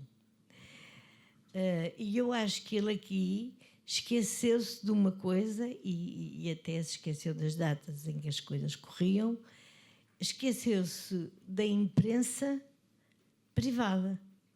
Ele virou-se muito para os jornais, digamos, oficiais, muito masculinos. E esqueceu-se das revistas, dos semanários. O Século teve vários semanários excelentes que escreviam para as pessoas. Os meus amigos diziam: mas para que é que tu estás a trabalhar num semanário que se lê nos barbeiros? Agora ninguém já vai ao barbeiro. Estava tramada. Mas a verdade é que quando uma pessoa quer realmente estar num país com o nível de instrução, de pouca instrução que Portugal estava, eu achava que era um dever moral, era dos tais deveres que o jornalista tem de passar aos outros aquilo que sabe, e que não é um privilégio, porque o facto de nós termos um acesso privilegiado a determinadas informações não nos pode fazer esquecer que é um direito-dever. Nós estamos a trabalhar para os outros, para os informar, para lhes abrir o mundo. A televisão, a chegada da televisão. Eu, nessa altura, trabalhava no diário, fazia na imprensa, e trabalhava com uma equipa de televisão independente. Corremos o país todo. E, de facto, o que as pessoas aprenderam, a televisão foi o ecrã do mundo. As pessoas saíram da aldeia. As pessoas nunca tinham saído da aldeia, porque não havia caminhos, porque era tudo difícil, porque as mulheres estavam estouradas de andar com as bilhas à cabeça para ter água em casa e outras coisas semelhantes para semear a terra, para tratar dos filhos e mais dos maridos, que geralmente chegavam bêbados a casa. E foram elas que chegaram à frente para exigir tudo isso. Porquê? Porque tinham ganho uma autonomia pela imigração, os homens não estavam porque estavam a trabalhar noutro sítio, ou pela guerra. Elas ficaram com os encargos da família em casa.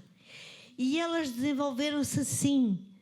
E depois, quer dizer, não, evidentemente que os cursos de alfabetização foram importantíssimos, mas a vontade de agir, a vontade de exigir, nasceu com elas naqueles anos em que elas administraram tudo, mas que ninguém mandou nelas.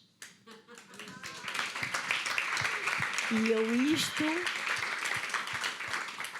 falta, e isto foi muito transmitido, não foram transmitidos pelos jornais diários, foram transmitidos por as, como é que se diz? As revistas, nomeadamente as do século. A RTP não transmitia nada, minha senhora. No 25 de Abril. Bom, isso era um... Depois, logo a seguir, continuou muito com os militares. E a Revolução de Abril, como eu chamo, é muito mais do que os militares. Eles foram fundamentais, é evidente, é evidente. Não se deitava o governo abaixo com forquilhas que traziam do Alentejo. Isso não via. Esperámos muitos anos por isso e não aconteceu nada. Os militares, muito bem. Mas foi também aquilo que as pessoas fizeram localmente. E, às vezes, eu estive em aldeias em que diziam que o sol nascia 2 vezes, porque nascia de manhã e depois escondia-se por baixo dos montes, para trás dos montes, e depois voltava à hora do almoço. Mas a verdade foi que tudo melhorou com esse conjunto de trabalho das mulheres, que foram elas que incentivaram, exigiram às câmaras, que entretanto mudaram, não é? Já não eram os de antigamente, eram pessoas da terra, e a facilidade de abrir caminhos decentes para elas poderem chegar ao mercado e ir à Assembleia da Câmara, etc. Muitas coisas. E tudo se fez. Eu lembro-me de, por exemplo, o orgulho que elas tinham de conseguir, por exemplo, um ferro, como é que se diz? Para secar o cabelo, que elas usavam os cabelos compridos. E depois, o que elas mudaram no seu visual, as mais novas, porque quem ditava a moda eram as jornalistas, que eram poucas, da televisão, e as apresentadoras, porque elas queriam ser outra coisa. E realmente, hoje passamos por lá. 10 anos depois, passei outra vez, fiz outra volta toda por Portugal e estava tudo mudado. E as cidades que eu achei feias estavam bonitas, e havia flores por todo o lado, e havia coisas ótimas. E mais, até a saúde melhorou, não foi com o Serviço Nacional de Saúde só, foi com que elas aprenderam, por exemplo, que se deixassem com eletricidade, foi possível criar a arca congeladora. E a arca congeladora permitiu-lhes comer comida fresca todo o ano. Não só incentivou a agricultura, que não era de sequeiro, a outra, não é? De coisas frescas. E, por exemplo, naquela zona de Oleiros, esta informação, aliás, eu não vi, mas foi-me contada pela Isabel do Carmo, que era uma zona particularmente onde havia uma grande incidência de cancro de estômago, porque as pessoas comiam a comida salgada, como sabem, no interior, não é? E passaram a poder conservar os frescos e essa incidência de cancro baixou extraordinariamente. Depois pensar em tudo que elas fizeram para curarem, para ter médicos para os filhos, para elas, enfim. E depois essa campanha que durou 10 anos, que eu não posso deixar de referir, desculpem, embora hoje ainda se continue a não gostar muito, mas foi a campanha que começou com um despacho do doutor Bruna Louros, que era do PSD, e que fez um despacho em que determinou que em cada centro de saúde houvesse uma consulta de planeamento familiar. E depois houve variedíssimos grupos que se juntaram depois numa coisa que se chamou a Campanha Nacional para o Aborto e Contracepção, que conseguimos realmente que era uma brutalidade. Morriam cerca de 300 mil mulheres em Portugal de abortos mal feitos. E, desde que existe a lei, não se registou uma única morte. E isto é um valor imenso do 25 de Abril. E estas coisas têm que ser referidas, não podem ser esquecidas.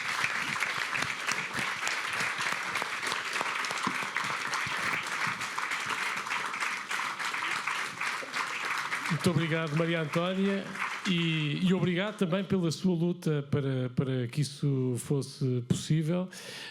Se tiverem aqui estudantes de comunicação social, de jornalismo, aqui está um ótimo tema: a condição feminina no jornalismo, a evolução da mulher, as conquistas das mulheres no jornalismo no pós-25 de Abril. Falem com a Maria Antónia, que ela tem histórias fantásticas para contar, como nos contou aqui, e valorizar provavelmente os vossos trabalhos e as vossas investigações. Eu vou terminar esta conversa, debate. Espero que tenhamos conseguido dar uma imagem completa, que é sempre difícil, do Mário Mesquita. Agradeço a presença de todos, agradeço muito à família do Mário Mesquita, à Clotilde, à Ana Medina Mesquita. Faço um apelo: libertem os trabalhos do Mário Mesquita daquele perfeccionismo in extremis, como disse o professor Onésimo. Eu sei que não é só ele, mas porque são importantes e são decisivos para a formação dos jornalistas em Portugal, esperando que haja jornalismo por mais alguns anos, pelo menos. Muito obrigado a todos. Leiam Mário Mesquita.